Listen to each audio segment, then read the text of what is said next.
Hello and welcome back to my channel. In this video, I'm going to be talking about all of the books that I hope to read in the month of June. And as usual, I've picked out 18 books ahead of time that I want to have on my TBR list. And then I'm going to add 5 books in real time live on the video for my alphabet challenge. And these are books that are from my Kindle book list that I want to read of books that I already own. So I will draw a random alphabet letter at the end of this video and then choose 5 books that start with that letter. And all of that adds up to 23 books for the month, as I'm trying to read 23 books every month in the year 2023. So now that we have all that math out of the way, here are the books that I'm hoping to read in the month of June. So the first one that I have on my list is a book called Deep by James Nestor. And this book is on free diving. The subtitle is Free Diving, Renegade Science, and What the Ocean Tells Us About Ourselves, which sounds fascinating. So I'm excited to add that to my list. I'm also picking up romantic comedy by Curtis Sittenfeld. And this is an author I'm just checking really quickly. I am not sure I have read, it looks like I read one book by this author, but it's not an author that I've read a ton from. And this is the latest book that she has published.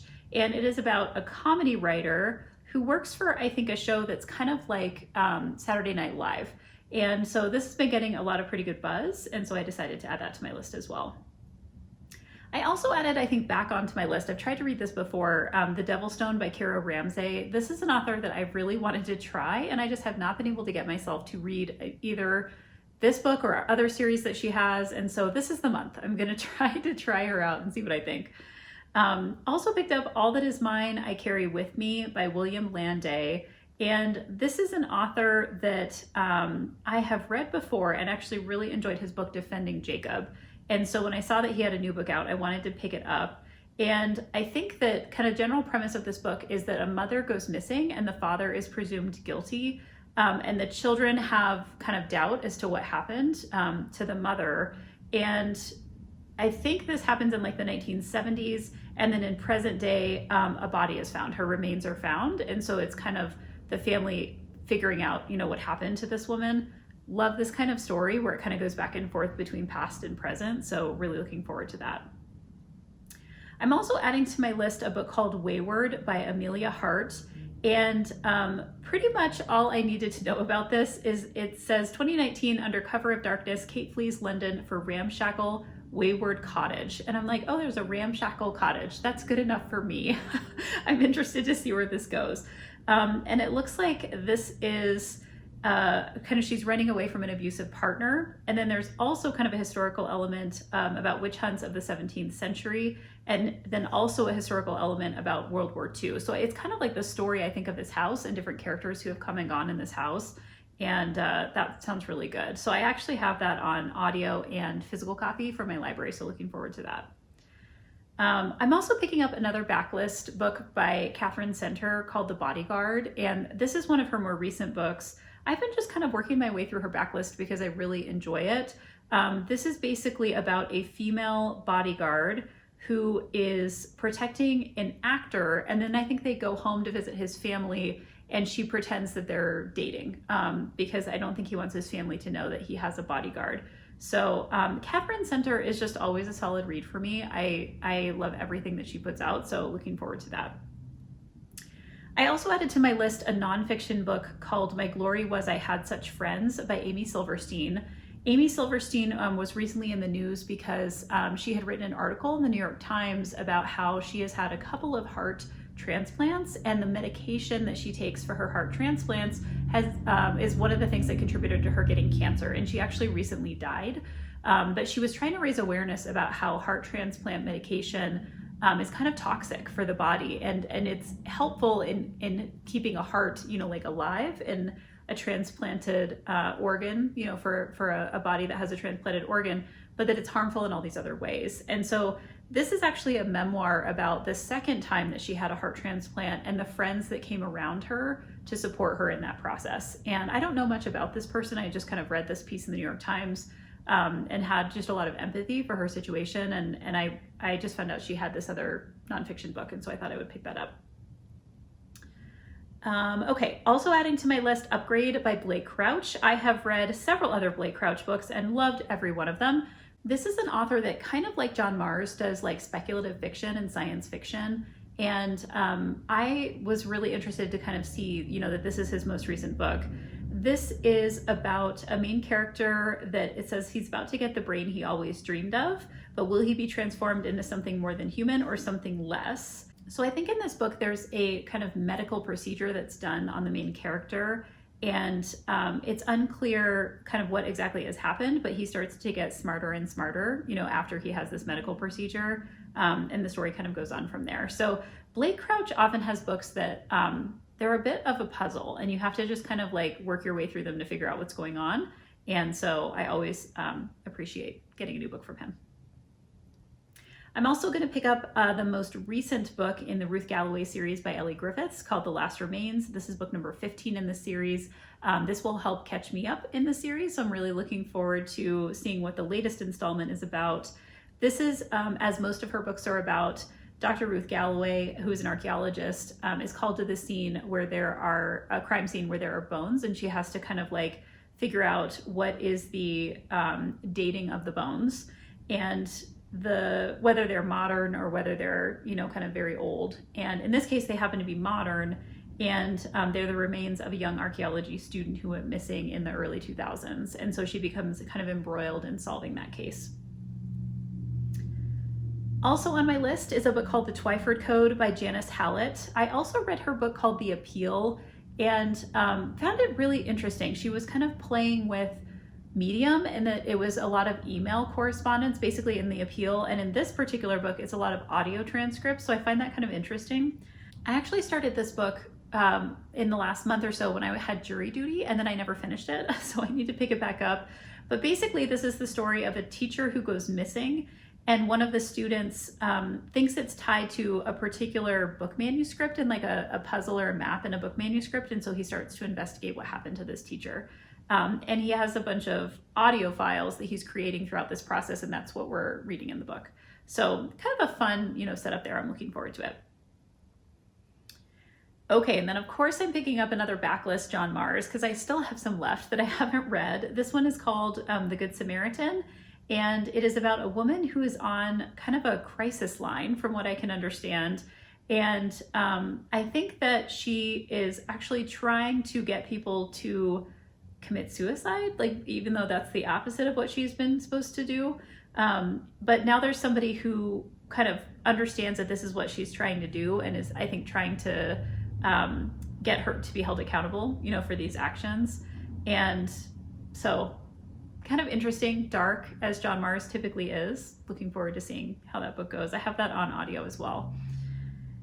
Well overdue. I'm also picking up a book called Tomorrow and Tomorrow and Tomorrow by Gabrielle Zevin. This is a book that everyone talks about, everyone has read, except for me. So I am looking forward to looking at this. Basically, I think it's about two friends who come together to create a video game, and then it's kind of the aftermath of that situation because the video game becomes very, very popular. So I'm looking forward to trying this one out and kind of seeing what all the hype is about, because people seem to really love this one.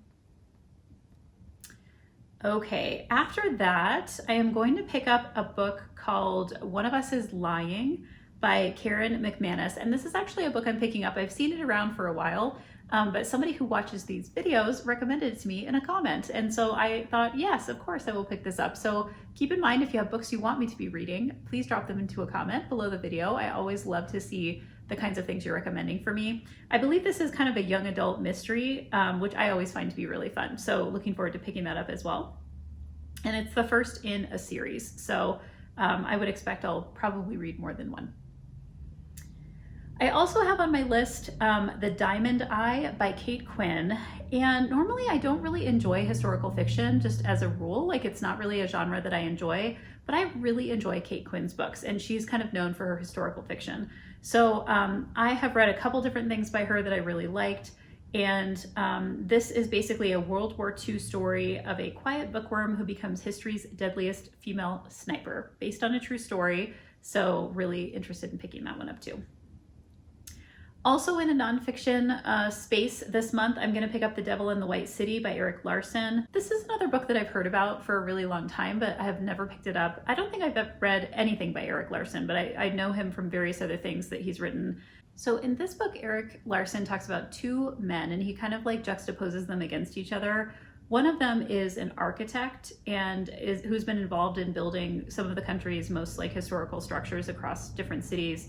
And then the second man is a murderer who's a young doctor, and he basically like, I think is a serial killer, you know, in the time of what this book is covering.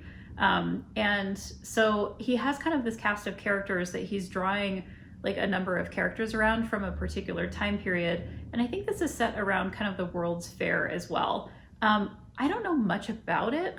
Typically I don't read a ton of history, but this is one of those things that I feel like I've just heard, you know, a lot of really good things about his work. And so I wanted to read this for a while. Okay, next up, I am picking up a book called The Foxglove King by Hannah Whitten. And Hannah Whitten is an author that I've never read before. I've heard of her books before, but I saw this in my local library and decided to pick it up. It's described as a romantic new fantasy series where a young woman's secret power to raise the dead plunges her into the dangerous and glamorous world of the Sainted King's royal court. So a young girl that is 13 escapes a cult beneath, you know, a city in the setting of this book. And in 10 years since, she's lived by one rule: don't let them find you. So she's kind of hiding. And I thought that the cover of this book was beautiful. I mean, it just looked really interesting to me, and I'm always willing to just kind of pick up a book on a whim and see what I think. So looking forward to that. And then the next couple of books, the last couple of books I have on my list, are both by the same author. The first is Tress of the Emerald Sea by Brandon Sanderson. This is one of the books that Brandon Sanderson kind of secretly wrote during the pandemic, and then he did a massive Kickstarter that raised like $40 million for him to produce multiple books for his fans, and this was one of them that he released. He called them secret projects, and I think it sounds great. This is basically about a woman who lives on an island, and it says she has the simple pleasure of collecting cups brought by sailors from faraway lands and listening to stories told by her friend Charlie. But when his father takes him on a voyage to find a bride and disaster strikes, Tress must stow away on a ship and seek the sorceress of the deadly midnight sea. So kind of a girl going on an adventure, which sounds really fun. And I've heard great things about this book as well. And then the last book that I'm going to try to tackle in the month of June, because I'd really like to start this over the summer, is the first in the series of the Stormlight Archive. This was one of my annual goals to read this series by Brandon Sanderson this year. First book is called The Way of Kings, and it is 1,007 pages. Now, I am not intimidated by a large book. I do have this on audio. I do have this on ebook copy as well. And so I'm looking forward to just kind of like working my way through this. I think that the kind of general premise of this, it's probably quite far reaching in terms of what it's trying to do in this first book, but there is a world of stone and storms, and the storms have kind of this incredible power, and they sweep across the terrain so frequently that they've shaped ecology and civilization alike. Animals hide, trees pull in branches, grass retracts into the soilless ground. Cities are built only where the topography offers shelter. So he's kind of creating definitely a new world building space, you know, within this series. And then there's a series of different characters that are kind of brought into this world. I'm not going to go into too much detail about each one, just because I think it would take a while to describe, and I don't know much about it because I haven't started the book yet. But it is definitely a epic story. So I am looking forward to diving into that in the month of June as well. So those are my 18 books. I'm also going to go ahead and pick out and see what books I might have from my Kindle for my alphabet challenge. So I'm just pulling up my library here and sorting alphabetically. And then let me go ahead and grab my alphabet letter. And I only have a few left that I haven't drawn from in the last couple of years as I've done this project.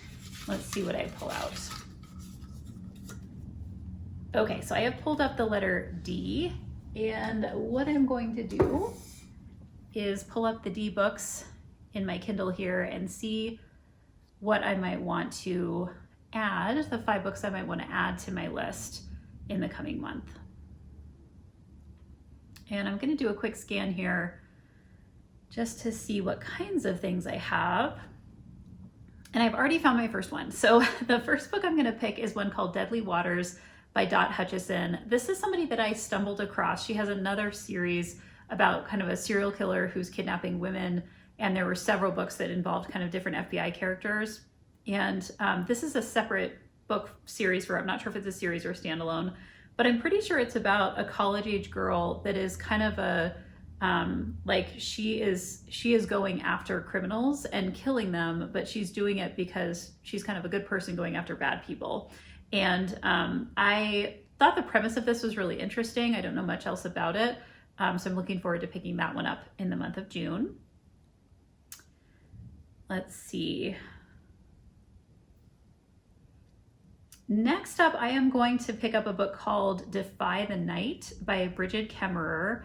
And I am pretty sure this is the first book in a series by this author. I have read several other books by this author and really have enjoyed it. Yes, this is book one in this series. And let's take a look about what this is about.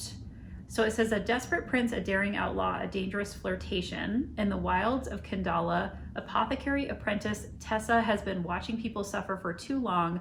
A mysterious sickness is ravaging the land, and the cure is only available for the wealthy. So every night she defies the royal edicts and sneaks out, stealing the petals and leaving the elixir for those in need.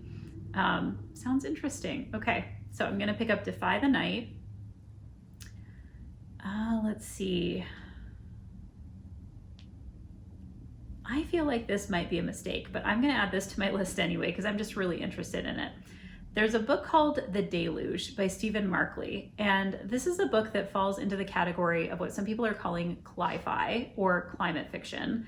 And the reason why I'm a little nervous about it is it's almost 900 pages, and I'm already adding a 1,000-page book to my list, but I'm really interested in trying out cli-fi and seeing what I think about it. This book was also blurbed by Stephen King, and it got a really good review as like a modern classic, you know, in his opinion. So I am going to add that to my list as well. We'll see if I can, probably I'll have to listen to that on audio. Okay, so that's the third book. And let's see. I am also going to pick up a book by Charlie Donnelly called Don't Believe It. And I have read one other book by Charlie Donnelly that I really enjoyed. And this is one that I was able to access, I think, on Kindle Unlimited. But the general, let's see what the general premise is here. Says, The Girl of Sugar Beach is the most watched documentary in television history, a riveting true life mystery that unfolds over 12 weeks and centers on a fascinating question.